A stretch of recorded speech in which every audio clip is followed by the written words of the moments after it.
ఆంధ్రజ్యోతి కార్యాలయాల మీద వైఎస్ఆర్సీపీ శ్రేణులు దాడి చేయడాన్ని నేను పూర్తిగా ఖండిస్తున్నాను. ఎన్నో దశాబ్దాలుగా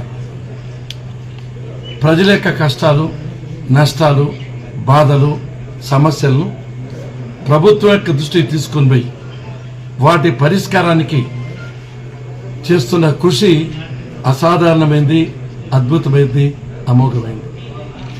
అంతేకాకుండా గౌరవనీయులు ఆంధ్రజ్యోతి ఎండి రాధాకృష్ణ గారు ఈ రాష్ట్రంలో వైఎస్ఆర్సీపీ చేస్తున్న అరాచకాలు, అక్రమాలు, దౌర్జన్యాలు, అవినీతి, అమరావతి జరుగుతున్న అన్యాయము, ఈ రాష్ట్ర ప్రజలు జరుగుతున్న ద్రోహాన్ని ఉన్నది ఉన్నట్లుగా యథార్థంగా, నిర్భయంగా, ఖచ్చితంగా చెప్పడం వల్ల అది జీర్ణించుకోలేక ఈ వైఎస్ఆర్సీపీ మంత్రులు, మాజీ మంత్రులు, నాయకులు ఆ కార్యాలయం మీద దాడి చేయడం చాలా హీనాతిహీనం, నీచాతి నీచం, హేయాతి హేయం.